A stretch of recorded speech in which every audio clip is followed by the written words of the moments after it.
Hello, everyone, and welcome back to another episode of Feeding Curiosity. I'm your host. Well, actually, scratch that. I'm not your host today. You'll soon find out, but Joe Jakowski will be filling in as host for me. But in any case, it is still Feeding Curiosity, and I was happy to share the hosting chair with someone else. And today, so realistically, I was the editor on this episode. My guest today is ZACHARY WAGNER. He is a writer, researcher, ordained minister, and originally from the Chicagoland area, and that's why Joe wanted to take over on this one. Joe is a childhood friend of Zach's and thought, it was also just right in his wheelhouse of ideas, so that's why this happened. Zach now lives in Oxford, England, where he is pursuing a Ph.D. in New Testament studies at Keble College, University of Oxford. He also serves as the editorial director of the Center for Pastor Theologians, where he co-hosts the CPT Podcast.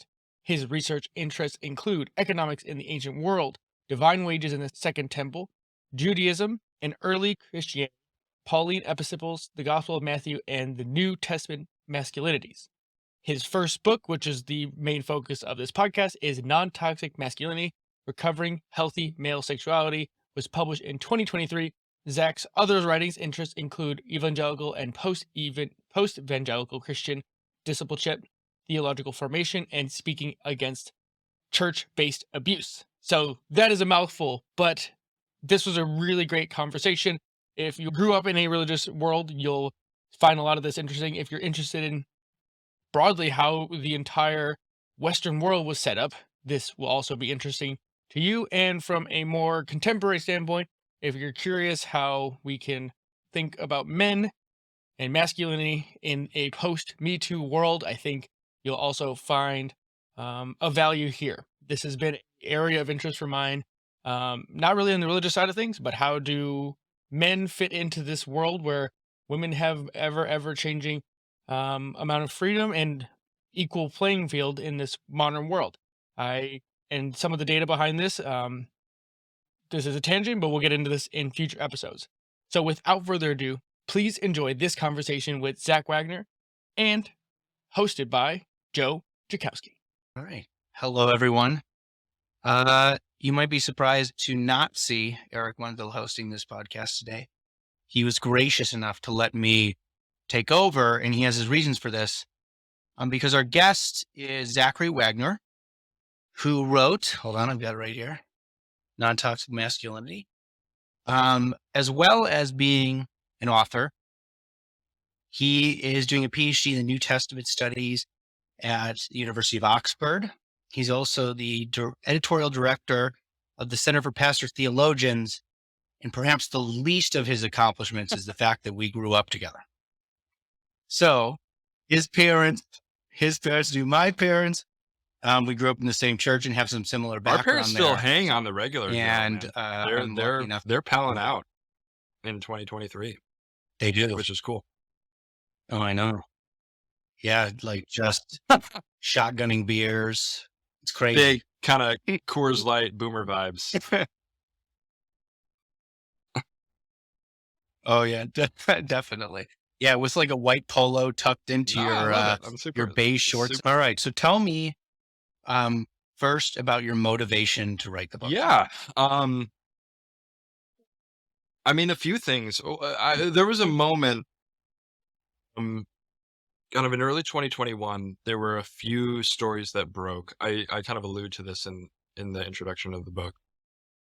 But there's this kind of world famous evangelist, apologist preacher named Ravi Zacharias, who passed away a couple of years ago.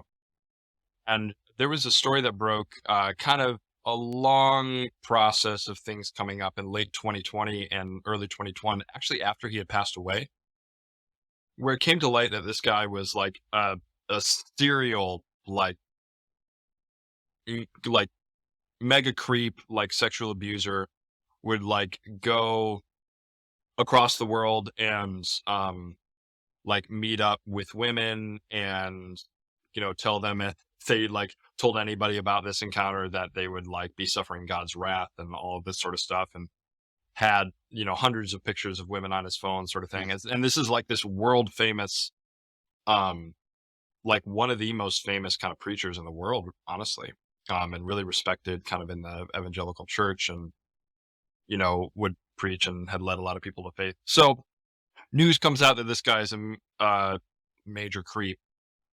And yeah, a few other things, but the one that kind of really hit me in this moment was, people may remember in early 2021, there was a shooting, mass shooting in the Atlanta area, where this guy went around to a few different massage parlors and just started shooting people. And I think 8 or 9 people died in that.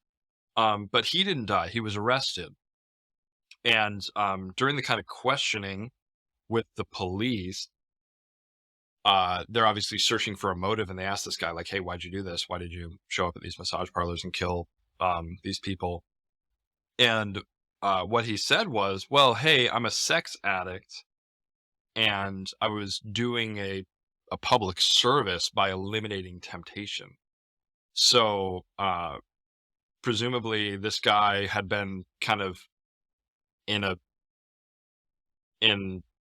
whatever frequency, who knows, showing up at these various massage parlors and having these women give him a massage, and apparently there was kind of happy ending situations going on. And then he was kind of racked with guilt about that and going all sorts of crazy. And then it also came out that he was kind of a baptized member at a Southern Baptist church, and had been involved in their youth ministry a couple of years previous. And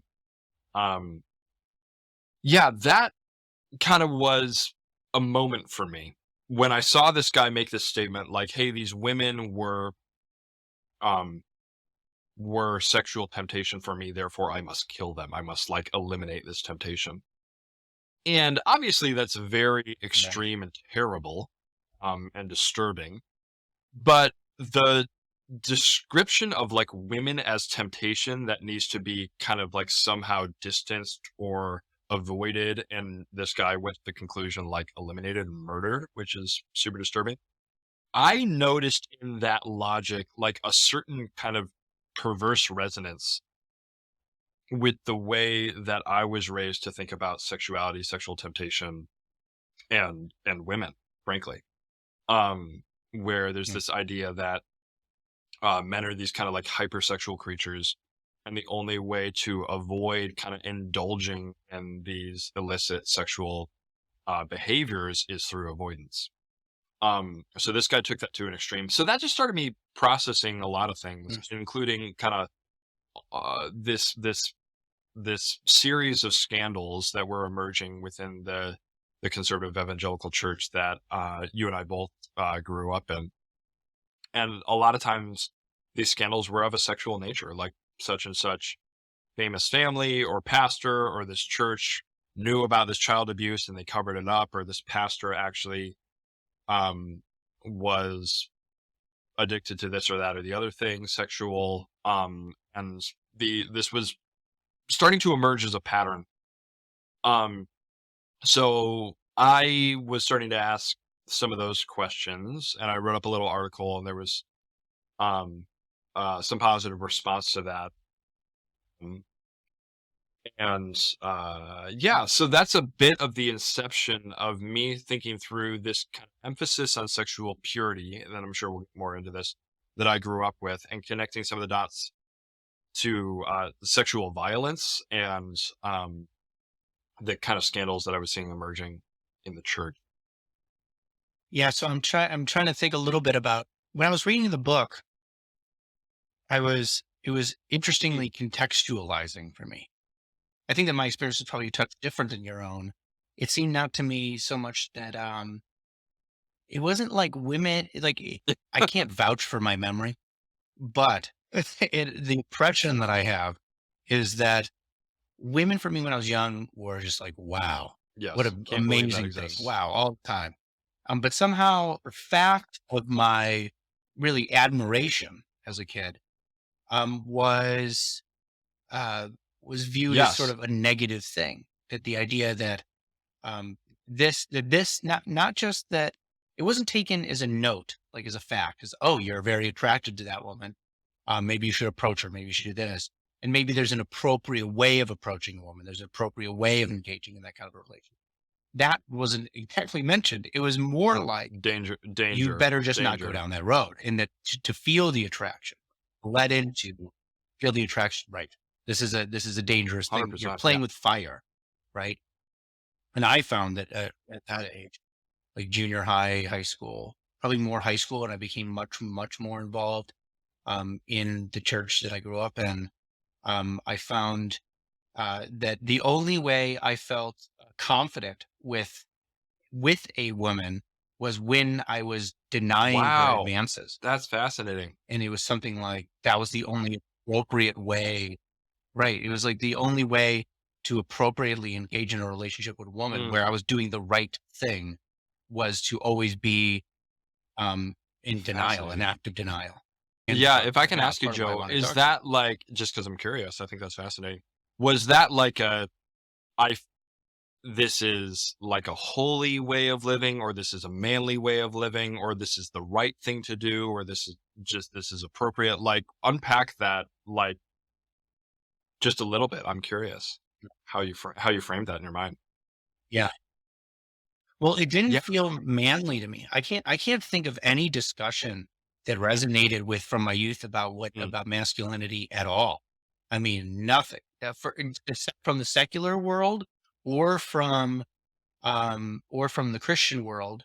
I was getting no conversation about what an appropriate masculinity was. I can remember growing up seeing the prototype for toxic masculinity emerging, which was that to act in a masculine way, and this was a kind of more, I think I got more of the shaming from the secular world than I actually did from the Christian world, which was that to approach a woman, to hold the door, to do these things were actually a form of oppression.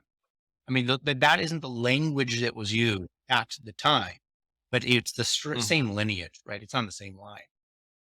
And so that's probably one piece. I think that the reason that denial element was there was that I had a strong attraction to many women, as any teenage boy does. And because it was strong, the only way I could have power over the strong attraction that was an appropriate one in my moral worldview was denial. So instead of learning and mastering this and having the guidance of an adult figure or somebody you look up to, or just an older male being like, okay, listen, you're going through something, you're a teenager. Let me just tell you how to navigate the situation in an appropriate way. It was never this common sense like way of thinking about it. It was very much blown up, and this is of divine importance. So that's my impression. Yeah, and I think in terms of like the essence and the kernel of it, whatever metaphor or language you want to use there, I think that's not dissimilar. You talked about our approach or our experiences of purity culture, or however you want to define it, being different. But I think that what I'd identify there is a fear of sexuality, where I think a lot of times for boys and girls in a different way, but in a unique way for boys, if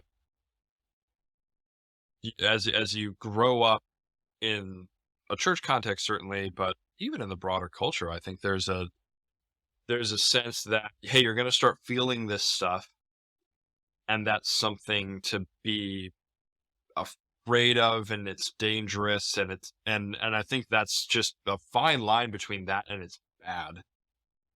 And you're bad for feeling those things. Yeah. And your body is dangerous, and it's funny, like there's this kind of ambivalence, because I think, in the context that I grew up in, there was definitely like, no, guys, like sex is like good. It's a gift from God. And like these sexual feelings that you have are good, but it's like the flip side of it is also like, but it's terrible and it'll ruin your life if you use it wrong. And there's like a kernel of truth there. I think people like, you make foolish, like sexual decisions. And this is why like teens need, you're talking about adult figures. Teens need guidance on this, certainly. Like it wasn't wrong of Christians to be like, hey, we should help teenagers like live wisely in terms of their sexuality. That wasn't like a wrong impulse. But that can kind of just, that's crazy making, it seems to me, when it's like, this is the most dangerous, terrible thing. But also it's like this beautiful gift from God. Eventually, maybe if you get married, you'll have this kind of like awesome, beautiful sex life with this only like one person that you've ever interacted with sexually. And that's the recipe. That's the recipe to like the best sex you can possibly have, which was the messaging that I got a lot. And, you know, in the book, I talk about how that didn't exactly pan out for me. Yeah. And I think that betrays, maybe an unhelpful, emphasis or approach to sexuality that,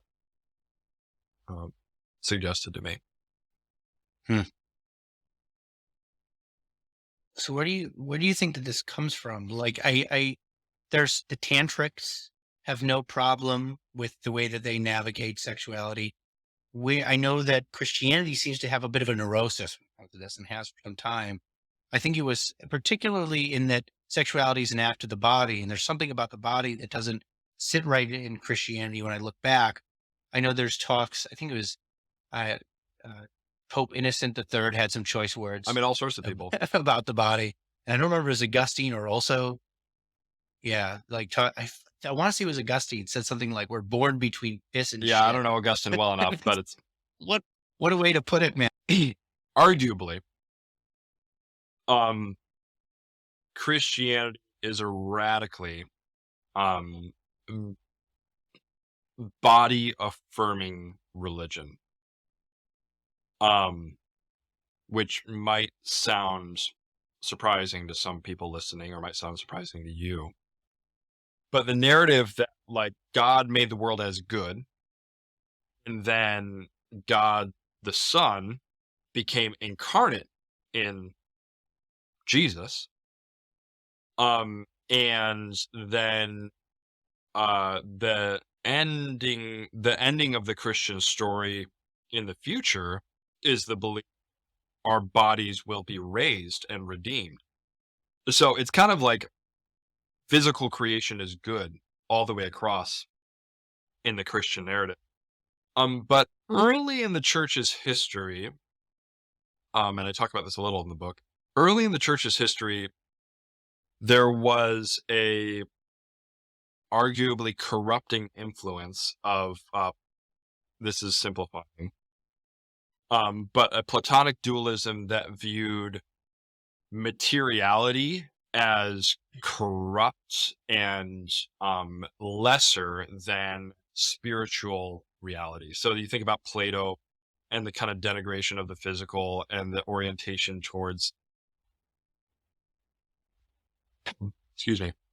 orientation towards the forms as the kind of ideal that humanity is the imperishable soul is the good stuff and the perishable body is the bad stuff. And there's a certain way of reading the Apostle Paul where it seems to be that he's saying exactly that sort of thing. I wouldn't say that's the right way to read the Apostle Paul, but that's certainly how many people have read him. And Augustine, whom you mentioned, is, with some nuance, and I'm not an Augustine expert, but with some nuance, more or less read Paul and kind of imported a certain type of Platonic dualism, Neoplatonism, into Christian theology. And Augustine is a church father who lived in the 4th century, and many people would argue is the most influential theologian in church history outside of the New Testament. So it's kind of like Jesus, the Apostle Paul, St. Augustine. Like that's the ranking in terms of like the people who made Christianity. So Augustine kind of codified a certain skepticism about the body in Christian practice, in Christian theology, in Christian thought. But that's the only way, or arguably the right way. Augustine was, brilliant and right about a lot of things, but People have been recently critiquing his approach to kind of dualism in the body for sure. And you could point to someone even earlier, like Saint Irenaeus, as a theologian who definitely saw a much more kind of earthy narrative. And by that, I mean like a narrative that elevated and valued and celebrated the goodness of materiality and the goodness, and therefore the goodness of bodies in the Christian tradition. But that quickly, in Irenaeus is late 2nd century, if I'm not mistaken. But that type of tradition gets overshadowed, like everyone gets overshadowed by Augustine. Augustine is so massive in the story of the way Christian theology unfolds. So yeah, if you just know that there's this kind of skepticism about bodies early in the Christian story, it's not difficult to start to put some of the pieces together on why Christians have been skittish about sex for most of the church's history. Even in the Catholic Church today, that in requires that priests are celibate and single. And that's one manifestation of it, but also certainly a fear of sex and sexuality that has characterized the church for a lot of its history. But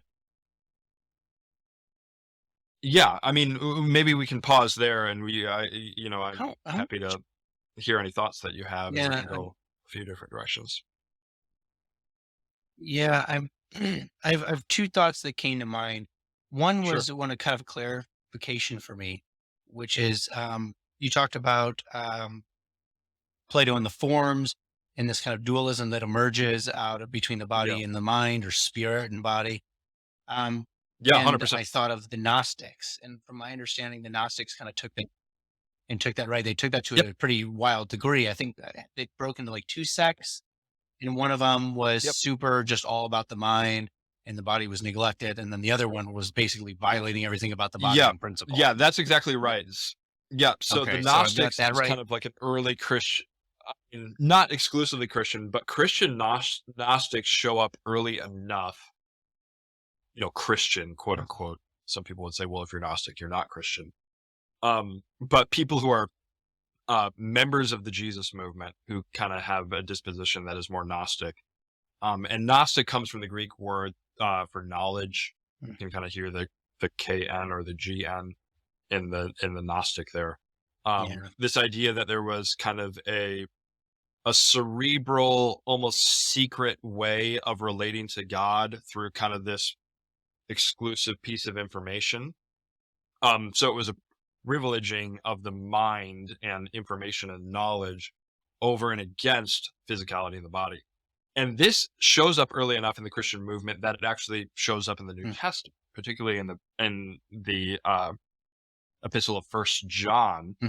It seems to be that the author, the Apostle John, is reacting to one of his kind of reasons for writing is to critique Christian Gnostics who were claiming that Jesus had not come as a physical person, or at the very least only appeared to have a physical body.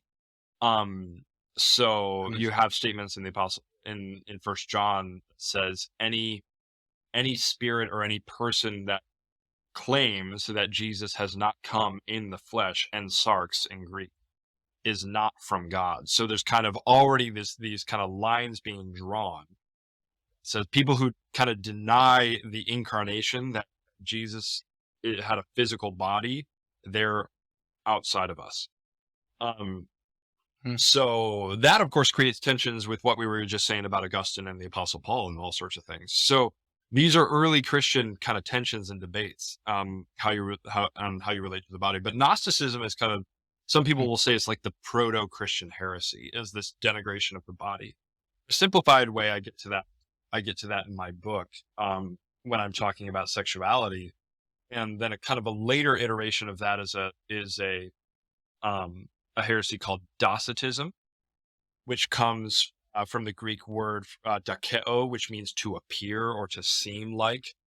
So Docetism is the belief that Jesus actually didn't have a body. He only appeared to be human. He wasn't actually human. And the motivation behind that is because human bodies are evil. So an exalted being like a god couldn't be in a human body. It would be a denigration to that being. And then Okay. Is that a splinter off of Gnosticism? it's or are later these parallel Docetism. Yeah, developments out it's of kind of in the whatever same initial Christianity? genealogy, I guess you could say. I don't know. I'm not super clear on the history. It's not my area of expertise. Yeah. But yeah, I mean they're connected certainly. In at least in the terms of kind of the genealogy of ideas.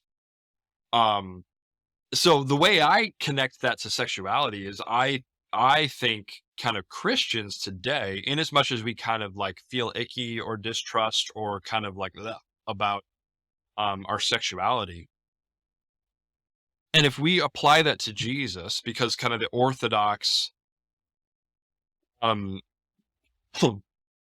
orthodox position, belief on Jesus shakes out to be in the 3rd and 4th century that Jesus was fully divine, fully human, had a fully human body, just like us. So I say, well, that means he had obviously a sexual body. That's not trying to be pervy or anything like that. It's just like, hey, he was a dude. Like, this is part of being a male human being. But I think a lot of Christians, if they think like Jesus had a sexual body, or Jesus, in all likelihood would have experienced some sort of sexual or erotic desire. Who knows what that looked like for him? That kind of like makes us feel like, no, that's not the sort of thing that I can imagine Jesus participating in. I'd argue that's a kind of modern day Gnosticism. If we've kind of like dehumanized Jesus such that we've made his sexuality something that we cannot combine with his sinlessness or his divinity or something like that, that I think betrays a certain kind of modern Docetism. Like, yeah, Jesus looked human, but he wasn't actually human. So that's some of the connections that I make there. Interesting. That's fascinating. There's an author, a psychiatrist, a guy named Yes, Ian I'm McGilchrist, familiar with that name. Yeah. who is brilliant. I mean, okay, it's a Master and His Emissary. I haven't read it, but it's on my like. You have it. I haven't, no, but it's Okay, on have my you- list for the next couple of years if I man. can get to it. So yeah, I'm familiar with the thesis, but yeah, refresh me. Yeah. So he's trying to describe the relationship between these two hemispheres. The right hemisphere is about being, and the left hemisphere is about doing, is a simple way to put it. So the right hemisphere takes an impression of the world. Bang, here's what the world looks like as it is. And organizes that information perceptually and starts to hand it over to the left hemisphere. And the left hemisphere likes to identify things. So it gives them names.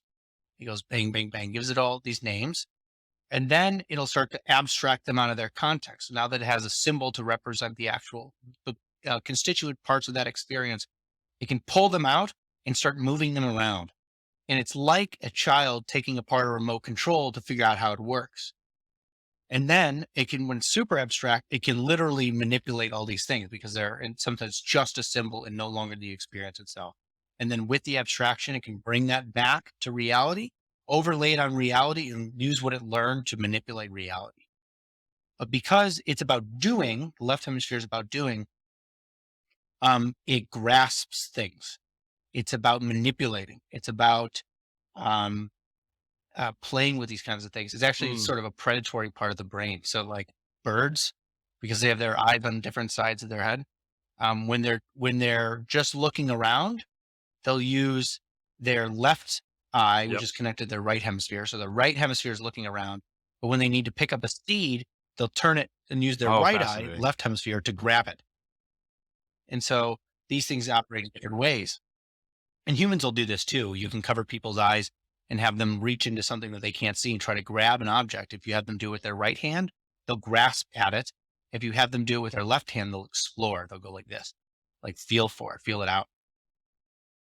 And so what the left hemisphere does is it can get into this place. It's like this Baudrillardian that's how you say it, hyper reality, where it's just a hall of mirrors and just abstractions off of abstractions after abstractions, and they're Yes. pure and they're perfect and everything about them is like sort of divorced from reality, though. And so what I'm hearing and what you're describing about this kind of Gnostic and Docetism Yeah, way of exactly. Docetistic Right. way of looking at the world, it is it's very abstract. That it seems not, it disconnects, it snaps the thread from abstract Which idea leads down to a concrete distrust of the reality. body, which I think is, again, we talk about things that are crazy making. I think that's Right. pretty fundamental. If you're all in your head and you can't trust your body, there's a privileging of the kind of Yeah, and it has to be, it has to be wrong in some sense, because as McGilchrist is talking, he's actually warning about this left hemispheric way of going. So he calls the book Right. The Master and His Emissary, and the master has to be the right hemisphere, and the emissary, his subordinate. But one of the reasons for that is because all of the information that the left hemisphere gets is from the body, which the right hemisphere has more access to. So this idea that you can just have perfect ideas and somehow overlay them on the world or even understand the world, and to understand as well that your abstraction will interfere with the way that you perceive things, you need to subordinate thought to being. Absolutely. And and I'm going to keep saying over and over that I'm not an expert in any of this, but this is a fundamental debate that shakes out down into kind of like early modern philosophy as well, with Descartes and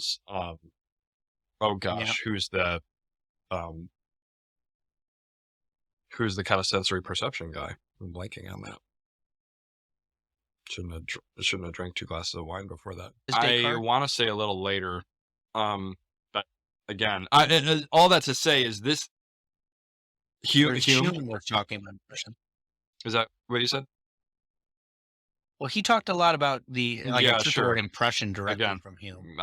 We might just be, at least I'm expressing my ignorance here. All that to say is that I think this is a pretty fundamental kind of philosophical question that certainly has kind of religious import through the Christian tradition, and the Christian tradition, obviously being so influential in the West, this kind of shakes out down the centuries. So we're kind of at the heart of it.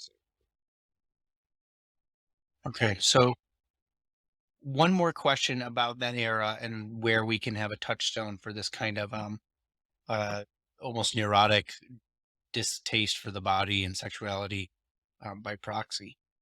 Camille Paglia makes an argument in Sexual Personae that the early Christians growing up in the Roman Empire, and largely the decay of the Roman Empire, seeing its decadence, were in some sense traumatized. It is almost like the way that she speaks about it, that it's like there's scar tissue from that era still that needs to be sort of broken up because they were witnessing this wild sexual behavior from the Romans at the time. I'm wondering if you see any I think it is true that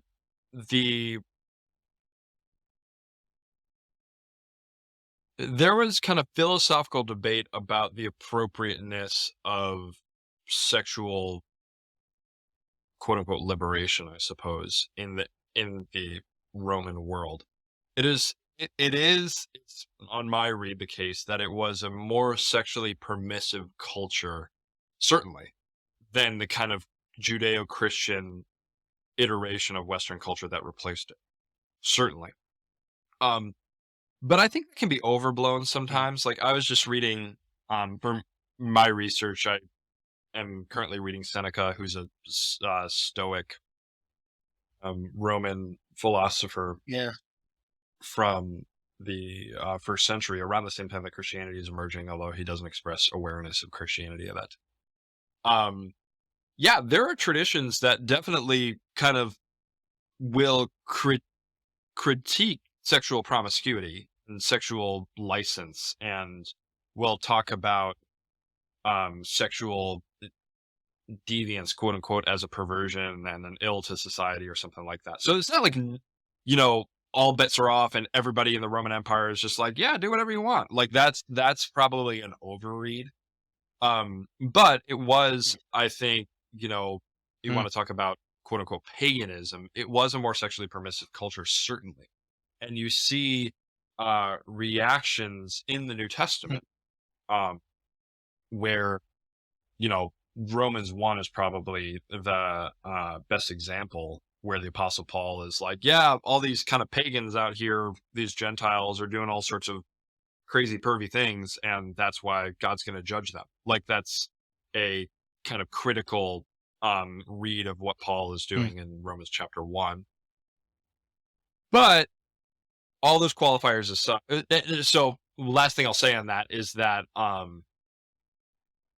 there have been people who have suggested that the kind of Jewish Christian read on pagan sexual mores was a bit of a caricature. Like, it wasn't as intense as if we just read our Christian sources, it might seem to be.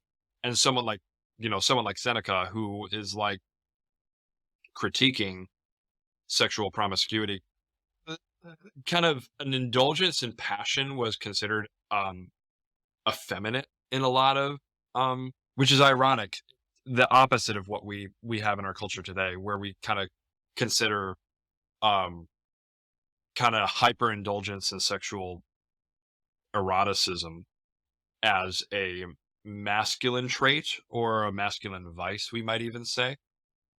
They actually in the ancient world would describe it as effeminate a lot, which is really fascinating to me.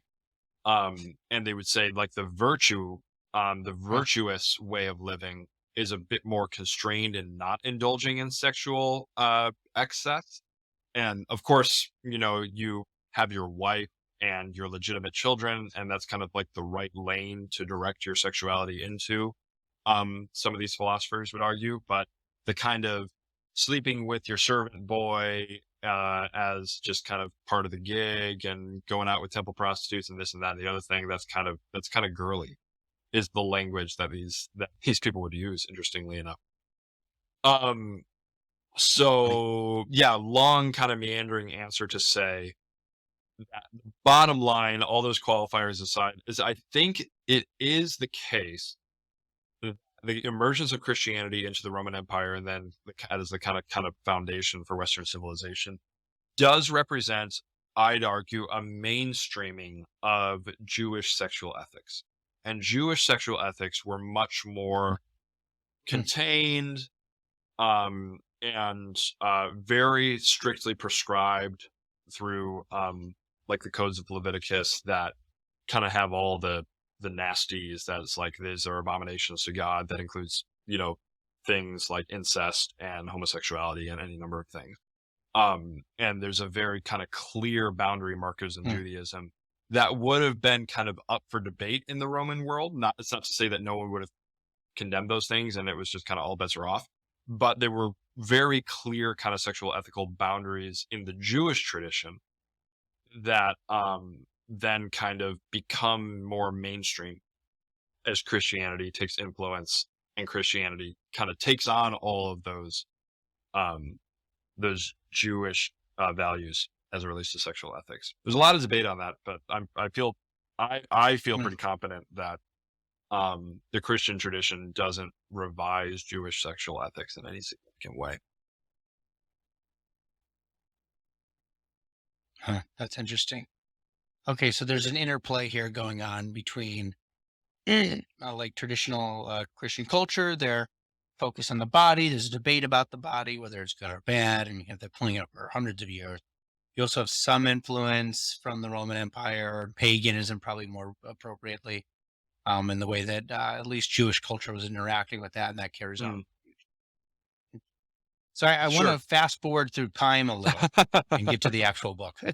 Because we've talked about some really interesting, and I could talk about this for an entire, thing.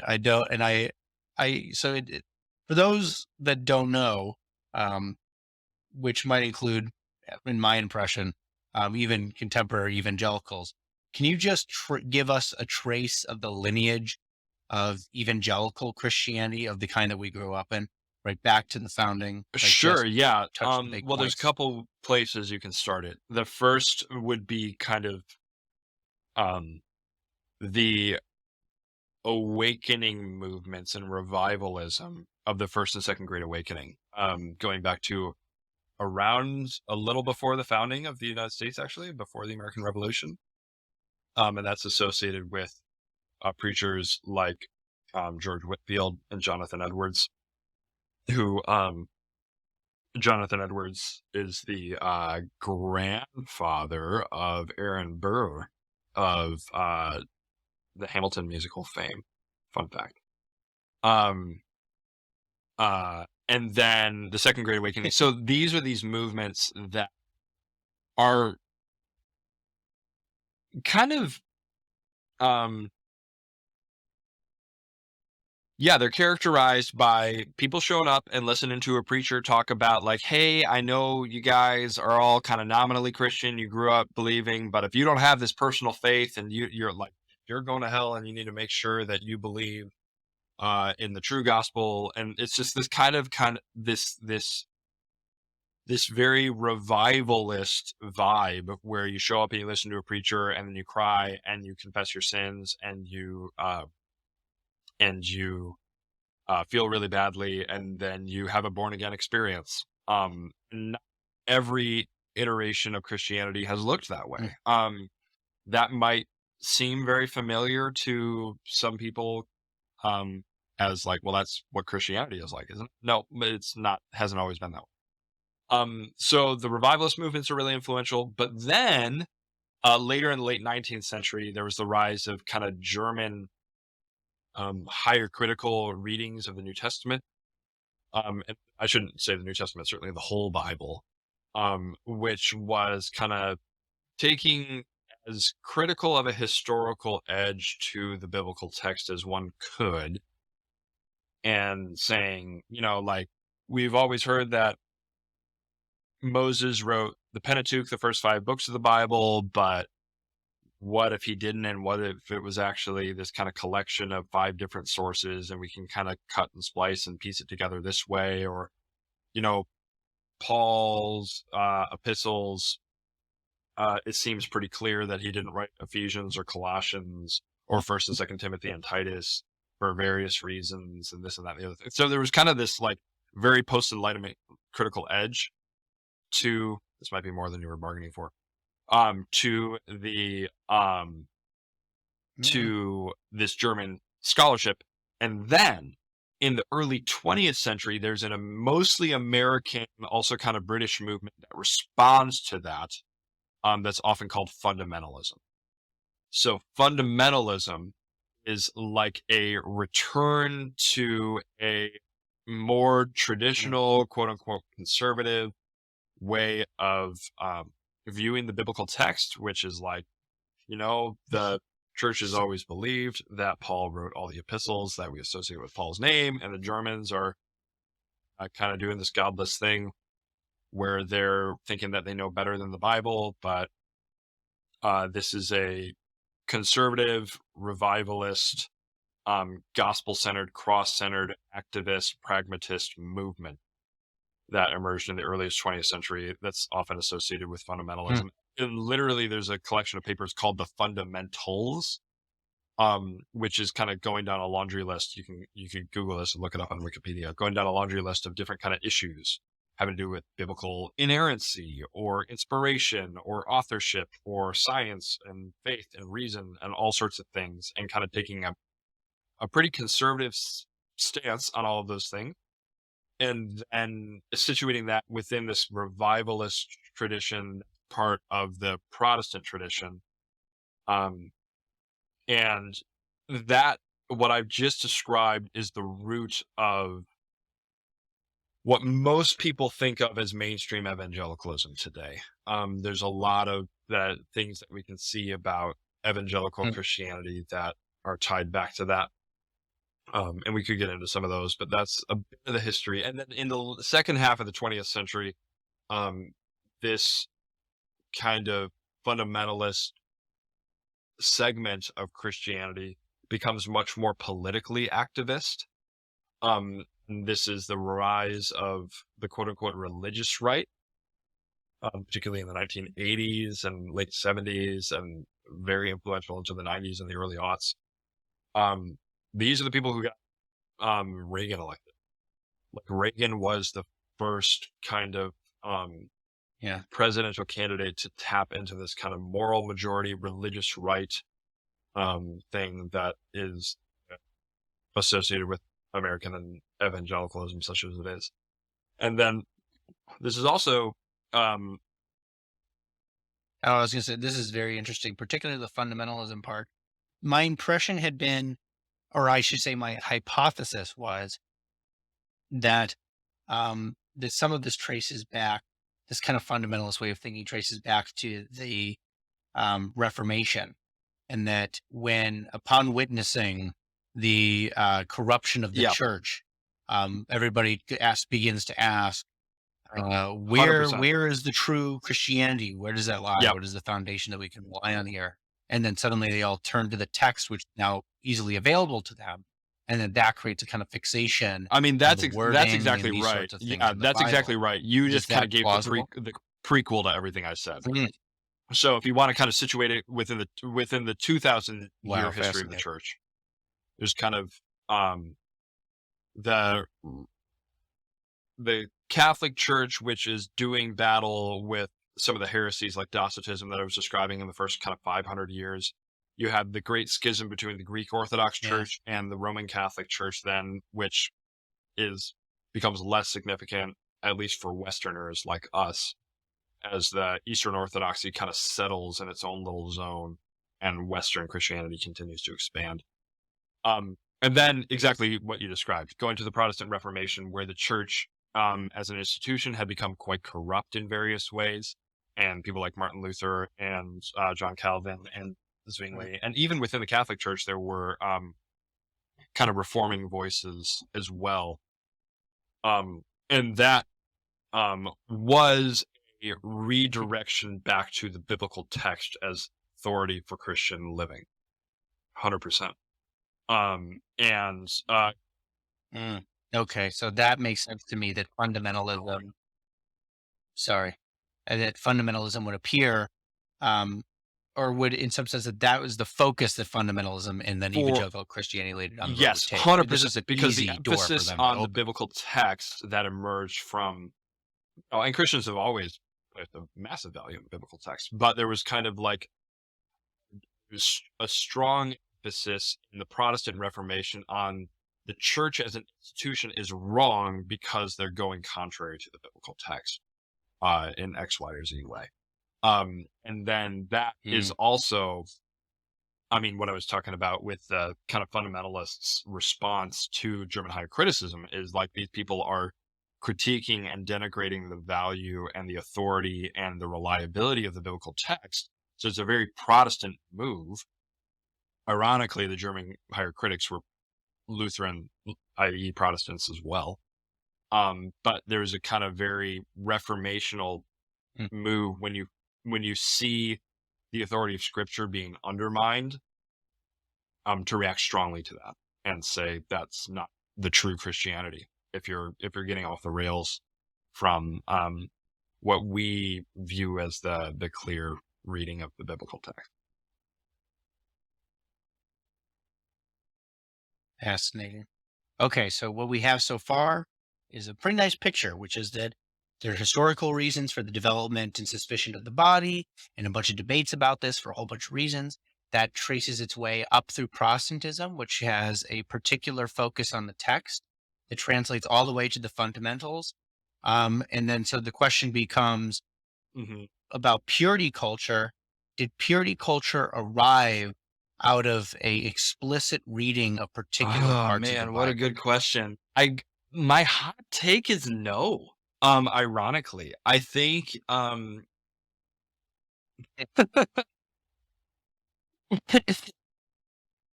I think purity culture misreads the biblical text in all sorts of places. And imports. Yeah. Okay, so let me clarify. It's Maybe that's not, overstating the it. question Maybe isn't whether or maybe not that's they overstating read or it. But yeah, misread it. answer your question. Or ask your question rather. Right. So instead of saying, did they get it right or wrong, I just want to know if when these people were coming up with purity culture, were they For sure. constantly fixated Yes, on the text absolutely. in a way that Such, brings? I mean, Okay. this language is shot through in the kind of purity culture emphasis on premarital abstinence and you know, exclusive kind of narrow emphasis on sex within heterosexual marriage or any number of things. The language of quote unquote biblical, like biblical sexuality, biblical ways of doing this, and the Bible is clear on X, Y, or Z, is pervasive in purity culture. Part of the questions that I wanted to ask in my book is like, is that actually a solid reading of the biblical text all the time? Which is not, and remain in terms of sexual ethics, I remain a fairly kind of conservative, straight-laced dude in many ways. But my understanding of the way the biblical text relates to some of those views has certainly shifted from when I was younger or less educated or whatever the case may be. Okay. So now Sure. that we've caught up to the present, can you give me a definition for the listeners? So of I talk about purity culture. and I guess it's really the first and second chapter of my book. I would define purity culture as conservative Christian, you can put in parentheses like white Christian movements that was launched in response to the sexual revolution of the 60s and 70s that placed a pronounced emphasis on sexual purity as exemplified by premarital abstinence, so kind of sexual restraint outside of marriage, and also marital sexual fulfillment, which is an emphasis on kind of sexual freedom and fulfillment within heterosexual marriage. So that's maybe not the most concise definition. I could pull up the page and give you the more concise definition.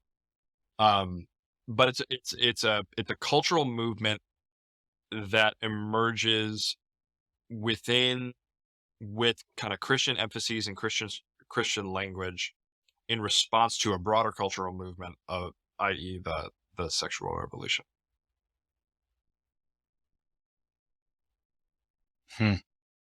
Okay, so it sounds like the sexual revolution happens.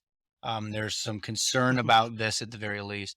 There is an instinctual turn to the text to look for ways of responding, and then a fixation on the text in a way that produces kind of litigious sexual culture and mixed. Not only is it the stick, there's also a carrot, and the carrot is your little sexual act 100%.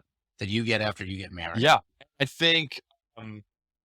I was thinking as you were just saying, yeah, purity culture in some ways, it's not a radical departure from like anything the church has said about sex in its 2,000-year history. Like, Christians have more or less always believed that, like, sex is for marriage and is associated with marriage, but you wouldn't see like language like quote unquote saving yourself for marriage until purity culture. Like, that's a unique thing that emerges in purity culture, that kind of language. And you wouldn't have extended conversations about how like remaining pure sexually guarantees you more sexual pleasure and enjoyment later in life. That's also a uniquely purity culture thing. So like the kind of like 30,000 foot view of the sexual ethics is not all that different, but the emphasis and the language and the ways of like commending those sexual ethics are very unique and I would argue extreme. And again, I would argue kind of sub-Christian in the way that they went about that, because it became more about arguably about you talked about it being litigious. I think that's right. It became arguably more about the kind of like boundaries and restrictions as an end in themselves. To some extent, as much as people would say the Bible is clear and they would use biblical this and that language to describe this, it wouldn't be a really theologically robust justification for this. It would just be, this is the way to guarantee your best sex life. Which doesn't seem all that Christian to me. It just seems like, hey, the culture is obsessed with sex and we can be obsessed with sex too, and we'll actually say God wants you to have the best sex ever. And here's how to guarantee that you get access to that. Oh, yeah. Okay. So I remember you talking about in the book that part of purity culture ends up being this kind of step-by-step Totally. program. Here's your 5-step program to the best sex you've ever had in your life. The best And so sex, that the best sex this you've looks never to had, be- actually, because you're supposed to be saving yourself. Ouch. Ooh. But which says something about how the fantasy's always better. But But I mean, I don't want to sit on that first. I don't want to sit Um, on that, but I think there's something interesting there there. is- Like you talk yeah. about the like whatever you dream up in your mind sexually or this kind of erotic fantasy is going to outstrip any reality that could ever exist anywhere. So that's a recipe for some bad news, I think. If you're like hyping up marital sex as this like it's going to be everything you ever dreamed of it, dreamed it could be, and you say that to a bunch of people who have never had sex before. Yeah. And then Would you say it's 100%, 100%. idolizing Yeah, no doubt. I sexuality? mean, and Christians love to say that the culture idolizes Mm. sex and sexual liberation and sexual identity, and LGBT people are making sexuality their identity. But one of the things that I want to emphasize in the book is like, I mean, Christians do that too. Like, we've just kind of like Jesusified our idolatry of sex, and we put the word biblical in front of it. But it's idolizing all Mm. the time, I would argue. Okay. I have a question about some of the authors that helped push this thing that were really Mhm. influential with purity culture. But it's going to take a little Sure. explanation to make sense where I'm coming from. So I think that we're all still a bunch of alchemists. Yeah. What I mean is that the alchemists had their magnum opus, their great big project that they were trying to do, and it had 2 elements to it. One was the rebus, and the rebus was half male, half female. It in some sense was trying to embody all good things, and it was a representation of that. And it's a symbol of the perfected person, right? And so they have, as a means of arriving at this perfected person, the philosopher's stone, and the philosopher's stone is a piece of material. So they start to dream up this idea that the way to perfect humanity Mhm. is in the material world. And now science emerges out of that. But I also kind of see that we're all still playing the same game. I meet all these scientists and these philosophers, and I read what they do. And it becomes so obvious to me to some degree when reading their books Mm. that they're trying to perfect themselves. And that to some degree, their philosophy has less to do with the natural world, even if it is perfectly internally coherent, rational, and even functional or not.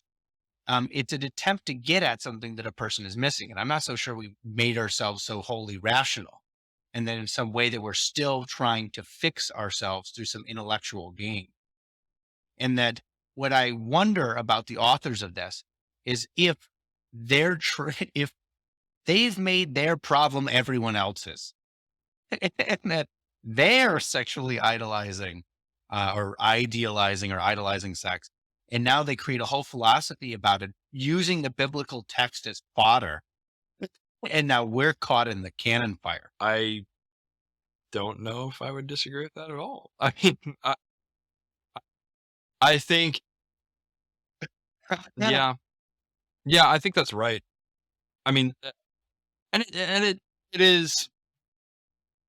I mean, I think it's pretty clear to say like sexuality is a powerful part of the human experience. I mean, it's looms large in people's stories and their experience of their lives, and it has these kind of cultural aspects feeding into it, and then the kind of biological evolutionary biology survival instincts feeding into it as well.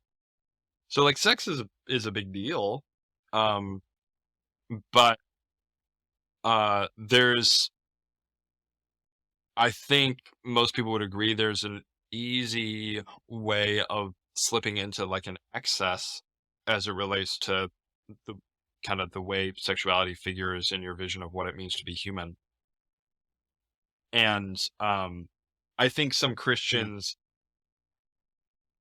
at the kind of inception of the purity movement saw that happening, and rather in culture in these kind of like ways that made them uncomfortable, and in ways that like objectively it should be said like led to human suffering, like the sexual revolution, like the rise of STIs and teen pregnancy and like abortion. And I'm not making like a strong case like a pro-life case or anything like that, but most people pro-life or pro-choice would agree like, yeah, abortion is whether it should be legal or not, it's not a good thing that we're like aborting pregnancies at a pretty high clip. I think most people would want to see that happen less. So that seems to be, and fatherlessness and parentlessness and divorce and all of these things kind of are downstream from the sexual revolution. So I think Christians are right to say, well, that's bad, but rather than kind of redirecting society away from an idolization of sex, I think too often it just became a Christian repackaging of an idolization of sex. And the types of people, I got to be careful here because I wrote a book about sex and Christianity, but the types of people who kind of like will go on record and write a book about that are probably the people who are pretty preoccupied with sex.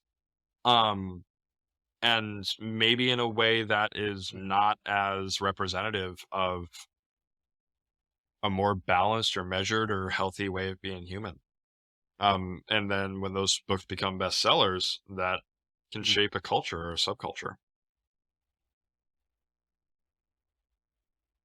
Huh. Okay, so last question.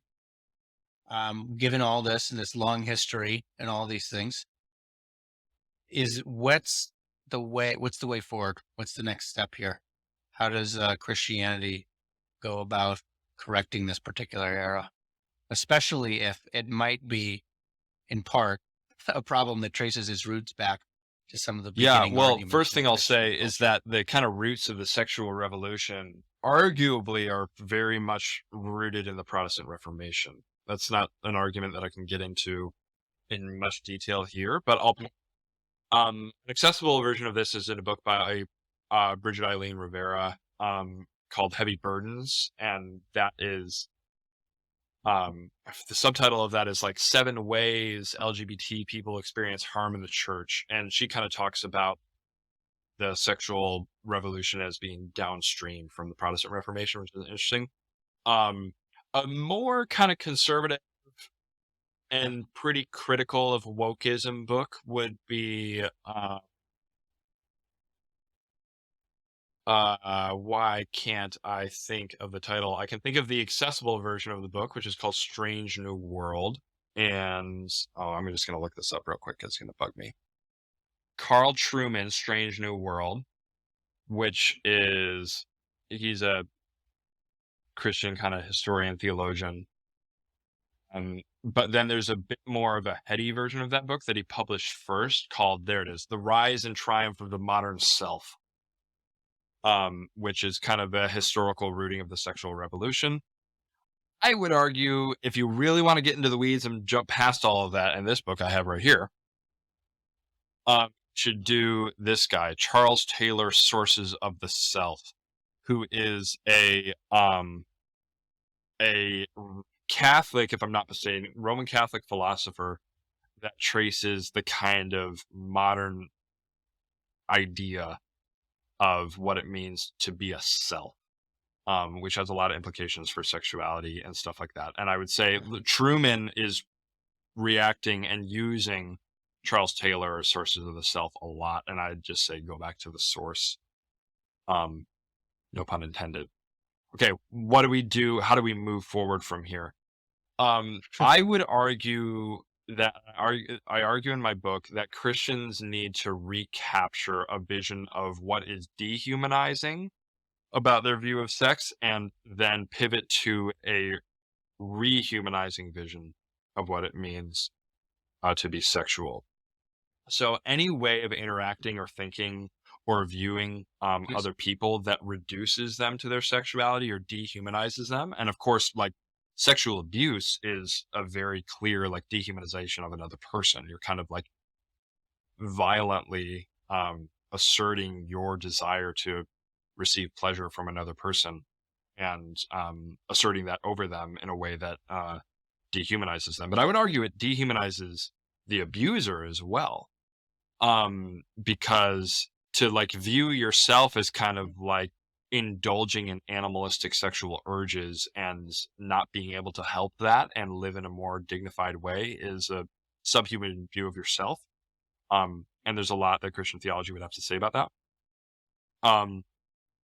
But I mean, all manner of things, like a hyperfixation on women's clothing, or sexual conquest, including sexual conquest in the form of, like, I need to, like, find a hot spouse and marry that person, as well as a sexual entitlement in marriage, where this is kind of like my God-given right to have access to this person sexually in a way that is kind of divorced from their good or their flourishing, or what might be desirable and pleasurable to them or good for their benefit. So I try to capitalize on this language of dehumanization and point out the ways that I see purity culture dehumanizing both men and women.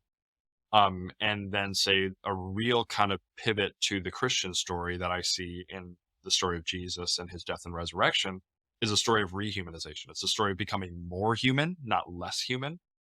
And it's not a story about kind of accommodating to your basest sexual urges and finding, like, a space that God approves of where you can live out your dehumanizing sexual urges. It's actually about maturing into a more noble and human expression of your sexual humanity. Yeah. So that's maybe a little summary. Yeah, I like that. And if people can, if they want to learn more, Non-Toxic Masculinity, Recovering Healthy Male Sexuality by Zachary Wagner, you can get this at Yeah, if you're listening to this before April Intervarsity 4th, ivpress.com is the best way to get it. They'll ship it to you right away. Amazon has them in a holding pattern, where the official release date isn't until April 4th. But if you're listening to this near or after that, you can go ahead and order it wherever you want. But ivpress.com is the quickest way to get it right. Okay, and if people want to follow your work or Yeah, whatever I you're mean, the doing, best where place, can they the find you? place where I'm active is Social media, Twitter. whatever. So my handle on Twitter is Zachary C. Wagner. ZACHARYCWAGNER. And then that same ZacharyCWagner.com is my personal website, so you can find me there. All right. Thanks for listening, everybody. Thank Yeah, you thanks so for much. This was a lot of fun. coming on, Zach. Thank you all for joining in on the podcast. If you're hearing my voice right now, that means you've made it all the way to the very end of the podcast. So if that is the case, please consider liking, subscribing, and checking out any of the other videos or topics we cover here on Feeding Curiosity. And as another note, if you're very much love what we do, I would be greatly appreciative, not only subscribing, but if you would consider leaving a review or providing a little bit of help over on Patreon or on Anchor.fm, now called Spotify Podcasters. You can support us directly and help us do what we do without having to rely on other sources. I mean, really, I like being direct with people who are listening to this. Last but not least, you can also find more of what we do, including writings and other things, on feedingcuriosity.net. And leave your thoughts, any and all thoughts. Is there any books, ideas, or people we should reach out to related to this sphere of thinking? I would love to hear it, and see you all in the next episode.